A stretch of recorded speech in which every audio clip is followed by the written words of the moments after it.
You know those neighbors who think they own the entire street? Yeah, I had one.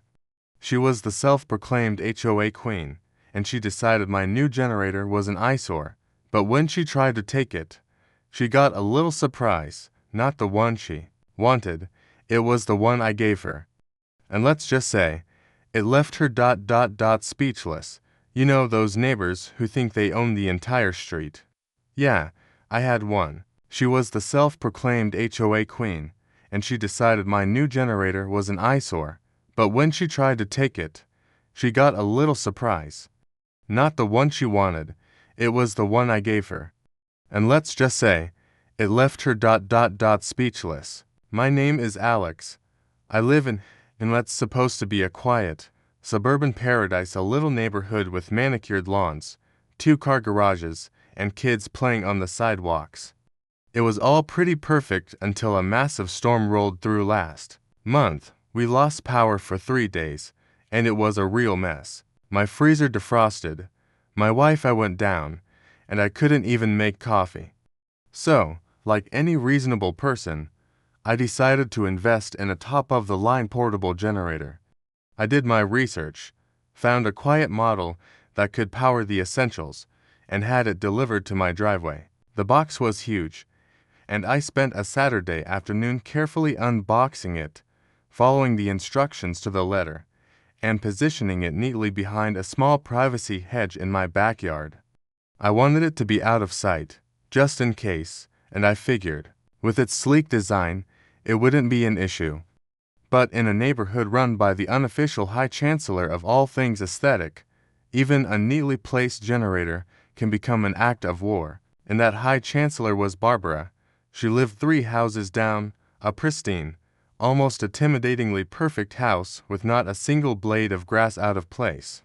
Her lawn was a shade of green that looked unnatural, and her flower beds were a perfect, symmetrical display of color. As the head of the neighborhood's homeowners association, or at least the person who showed up to every meeting and made sure her opinions were heard, Barbara was a force to be reckoned with. Her movements were always deliberate, her gaze a little too sharp, and she had a way of speaking that made you feel like you were being judged for your very existence. She had a strict set of unspoken rules that everyone in the community was expected to follow, and the penalty for breaking them was her disapproval, which was a kind of social death sentence in our little pocket of suburbia. I first noticed the look when I was wheeling the generator into my backyard. She was pulling out of her driveway, and her head snapped to my direction, her expression morphing from neutral to one of pure, unadulterated disgust. It was a fleeting moment, but it was enough to send a shiver down my spine. The next day, I found a small, neatly folded note tucked under my front door mat. The note itself was a masterpiece of passive-aggressive commentary. It was printed in a perfectly centered font and had a subtle hint of lavender scent. It simply read, "Dear neighbor, while we appreciate your diligence in preparing for future inconveniences, the installation of large, unsightly machinery is against neighborhood decorum and is a visual pollutant to the community. We kindly request you remove the item from view at your earliest convenience. Sincerely, the Homeowners Association." There was no name, of course, but I knew exactly who it was from. I wasn't going to remove it. It was on my property. It was quiet, and it was a safety precaution. I crumpled up the note and tossed it in the trash. That evening, I saw Barbara again, this time standing on her porch, watering her plants with a hose. As I pulled my car into the driveway, she didn't look at me, but her hose suddenly started spraying water just a little too close to the property line. It wasn't directly at me, but it was a clear message. This was a slow burn war, and she had just fired the first shot. A week passed without incident, and I started to think maybe she had given up. Then a new email came from the HOA.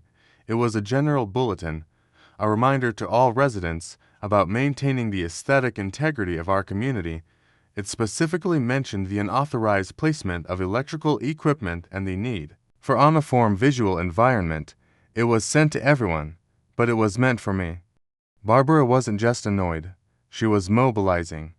She was turning a personal grudge into a community issue, using her position to bully me into submission. It was clear that she wouldn't stop until my new generator was gone. I was beginning to realize that the generator wasn't just a machine, it was a symbol. It was a symbol of my independence, my ability to take care of myself and my home. And to Barbara, who saw her neighborhood as a kingdom she ruled with an iron fist, that kind of independence was a direct challenge to her authority. I had no idea then thus how far she was willing to go, and she had no idea just how prepared I was for her. I thought it was just a generator. She thought it was a challenge. And she had no idea what kind of surprise that challenge would bring her. The stage was set, the lines were drawn, and the game was about to begin. The lavender-scented email was the final straw. It was clear Barbara wasn't going to let this go.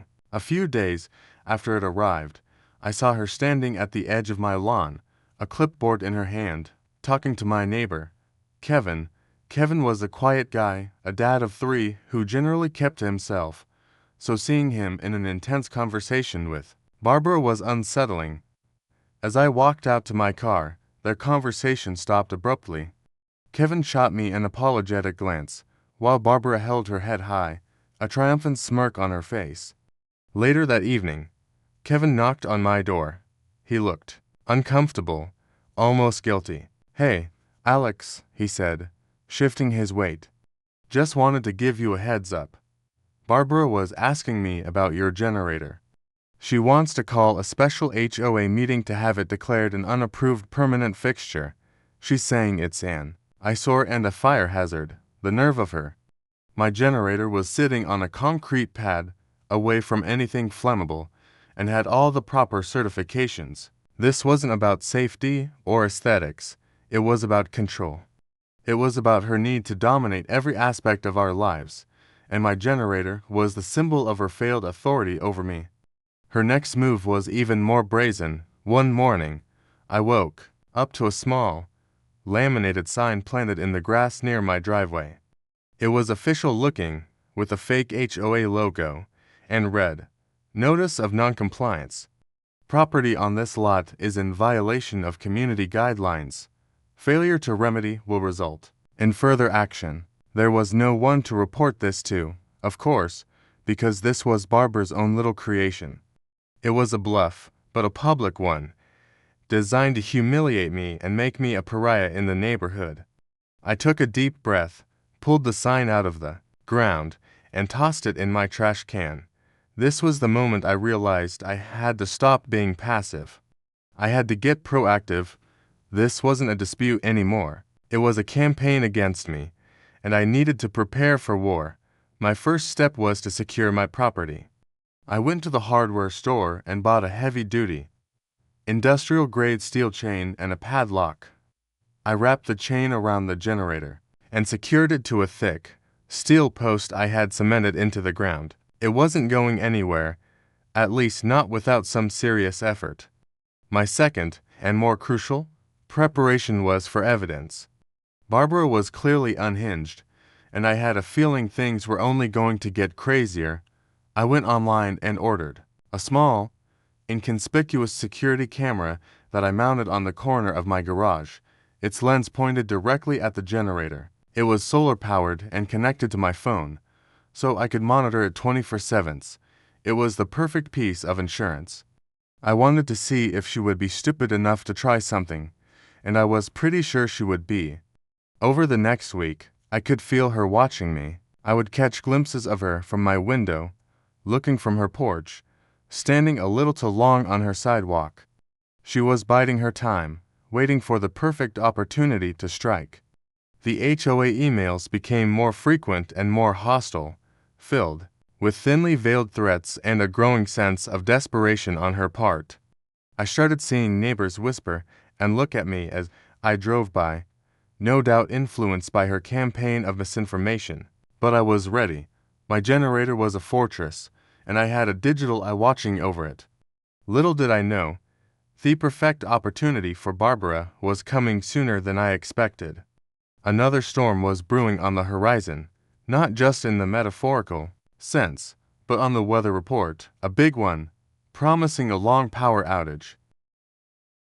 It was the perfect stage for Barbara to make her final, brazen move, and the perfect opportunity for me to catch her in the act and get a little justice of my own. I was no longer an easy target. I was a man with a plan, a camera, and a very strong chain. The next time the lights went out, the real show was going to begin. The sky turned a sickly shade of green as the wind began to howl, and by 8 o'clock that evening, the storm was in full swing.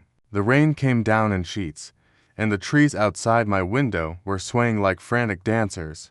I was sitting on my couch, watching a movie, when the screen went black. A moment of silence was followed by the familiar hum of my refrigerator, sputtering to a halt. The lights were out. My first thought was for the generator. I pulled out my phone and opened the live feed from my security camera. The camera was working perfectly, its night vision illuminating the small corner of my yard where the generator sat, tethered by its heavy-duty chain. Everything was quiet for a few minutes, but then a figure emerged from the darkness. It was Barbara, wrapped in a bright yellow rain poncho, looking like a deranged, brightly colored ghost in the night. In her hand, she held a large pair of bolt cutters. My blood ran cold, but I didn't feel anger. I felt a strange mix of disbelief and a growing sense of vindication. She wasn't just a nuisance. She was a genuine thief. I watched, my jaw on the floor, as she struggled to snap the chain. The industrial-grade steel was no match for her, and she huffed and puffed, her frustration visible even in the grainy black and white feed. She went back to her house for a moment and returned with a small handsaw, clearly a last-ditch attempt. After what felt like an eternity, she managed to saw through the hardened steel post I had cemented into the ground. It was an incredible amount of work for a woman who spent her days fussing about lawn gnomes. Finally, she was victorious. She struggled to get the generator on a small handcart she had brought with her and, with a final, victorious look at my dark house, she disappeared into the pouring rain.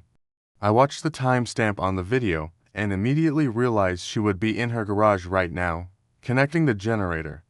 I had a few precious minutes before she would try to use it. I had to act fast. I wasn't going to just call the police. That would be a drawn-out affair, and a simple prank wouldn't be enough. She deserved something spectacular, something public, a poetic form of justice. My plan was simple, and it had been brewing in the back of my mind ever since I saw the first bolt cutter. The shock was never going to be an electric one. I was no monster, and that would be dangerous. No, the shock was going to be an emotional and social one. I grabbed my tools, a small screwdriver, and a simple, wireless remote. My neighbor's garage was attached to her house, and their back door was ajar. It was a risk, but it was one I was willing to take for the sake of entertainment and sweet revenge. I quietly slipped into her garage, the only source of light a single flickering flashlight. The generator was sitting in the middle of the floor, a single extension cord snaking away from it, waiting to be plugged into an outlet in her wall. This was my chance. I quickly used my screwdriver to open the access panel on the side of the generator. Inside, I found a small compartment had secretly wired in before I ever put the generator outside.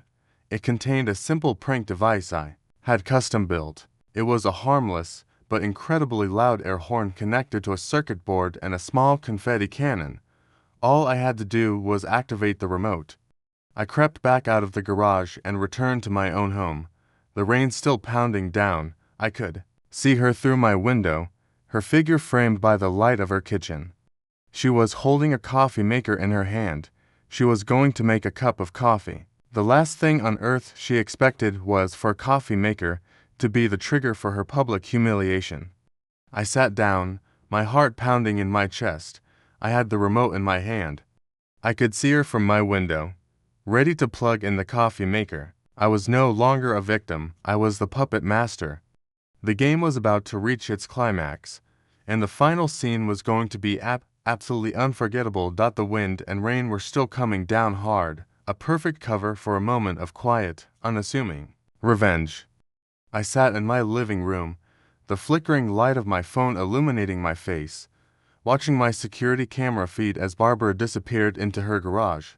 I knew she'd be working quickly, eager to plug the generator in and restore power to her fortress of aesthetic perfection.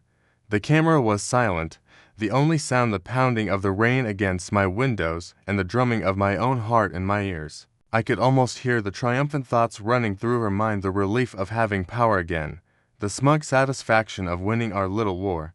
That's when the first light in her kitchen window flickered on.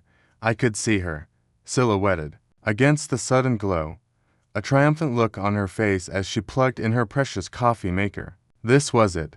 This was the moment of truth. I gripped the small, wireless remote in my hand, my thumb hovering over the button. The tension was almost unbearable. I counted to 3, gave her a moment to savor her victory, and then pressed the button. The silence was instantly shattered by a deafening, blaring air horn. It was so loud it startled me, even though I was expecting it. The sound echoed through the neighborhood, cutting through the storm and the darkness like a siren. At the same time, the little confetti cannon I'd wired into the generator went off, shooting a bright stream of glitter and tiny, fluorescent pink and green streamers into the air. It was a chaotic, jarring moment of pure, harmless absurdity. I could see Barbara's figure flinch, her coffee maker falling from her hands and shattering on her polished floor. She stumbled back, her hand flying to her chest, her face a perfect mixture of shock and sheer terror. The generator, of course, was silent now, having served its purpose. All that was left was the ringing in our ears and the absurdly cheerful streamers scattered across her garage floor.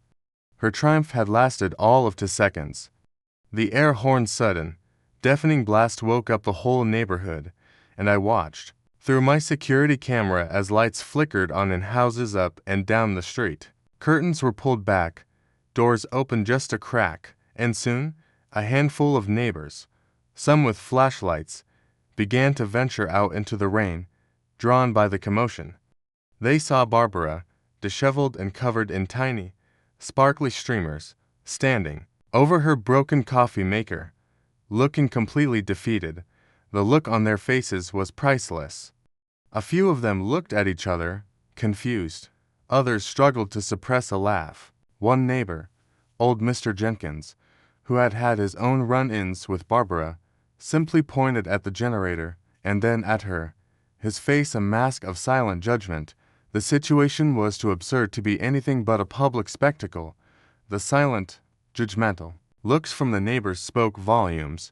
Her reputation as the all-powerful HOA Karen was shattered. She had been caught red-handed in a moment of utter folly, her desperate attempt to assert control ending in a perfectly orchestrated, harmless, and deeply embarrassing spectacle. She tried to stammer out some explanation, but her words were lost to the wind and the confused whispers of the crowd. The humiliation was total. It wasn't the kind of rage-fueled revenge that leads to a court case. It was a clever, simple prank that exposed her for what she truly was. The queen of the neighborhood had been toppled from her throne, not by a lawsuit or an argument, but by an air horn and some confetti. She had stolen a generator, but I had stolen her dignity. She had no one to blame but herself. This moment would be the defining memory of our conflict for everyone in the community, and there was nothing she could do to change it. Her authority, her reputation, her carefully crafted image of perfection, all of it lay in pieces on her garage floor, mixed in with her broken coffee pot and a pile of shiny, pink confetti.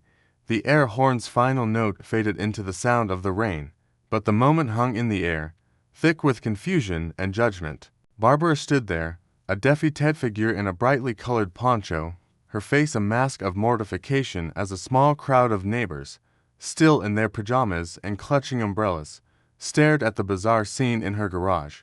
The confetti on the floor sparkled under their flashlight beams like tiny, damning pieces of evidence. One of the neighbors, an elderly woman named Mrs. Henderson, who had always been a victim of Barbara's gossip, finally spoke. "Well, "Barbara," she said, her voice laced with an uncharacteristic sharpness, "I always wondered what you did in there when the lights went out." I guess we all know now. A few muffled chuckles followed, and the sound of someone trying to stifle. A laugh was audible. The tension broke, replaced by a quiet, collective sense of relief. The power of the HOA Karen was gone, with her authority shattered. She was just a woman standing in a glitter-covered garage, caught in a humiliating lie. The next morning, the generator was found sitting neatly on my front lawn, still chained to its post, a single bolt-cutter mark on the steel. There was no note, no apology, just the silent return of my property, an act of grudging surrender. The real resolution, however, came at the next community meeting. It was held in the small park at the center of our neighborhood, and word of the great generator incident had spread like wildfire. The turnout was unusually high.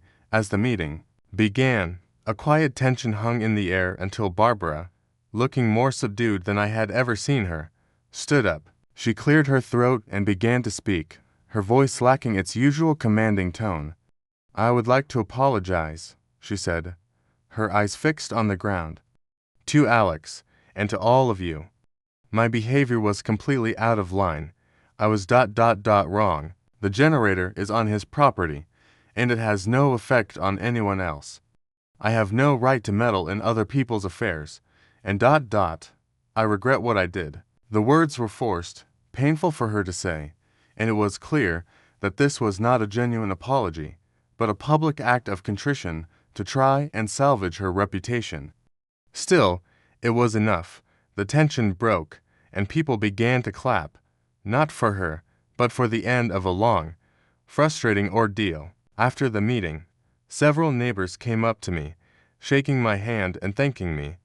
One of them, a man named Dave, grinned and said, "Man, I've wanted to do something like that to her for years." "You're a legend, Alex." My status in the neighborhood had gone from an anonymous resident to a quiet hero, all because of a generator and a well-timed air horn. The story of the HOA Karen and the generator became a neighborhood legend, a cautionary tale told with a healthy dose of humor. The air horn was retired, and the little pieces of confetti occasionally found on someone's lawn served as a physical reminder of the day her reign ended. The generator sat in my backyard, a silent sentinel, but Barbara never looked at it again. She kept to herself. Her lawn was still meticulously manicured, but her power was gone. Our community meetings became more about actual issues, and less about her personal grudges. I realized that my revenge wasn't just about getting my generator back. It was about standing up for myself and, in the process, standing up for everyone in the neighborhood who had been bullied by her for years. It was a lesson in how even the most petty of conflicts can turn into a battle for respect and freedom, and sometimes, the most satisfying victory in a loud argument or a lawsuit, but the quiet, dignified end of a bully's reign, all thanks to a harmless prank. I got my generator back, and she got what was coming to her. Justice, served on a pile of pink and green confetti, and it was glorious.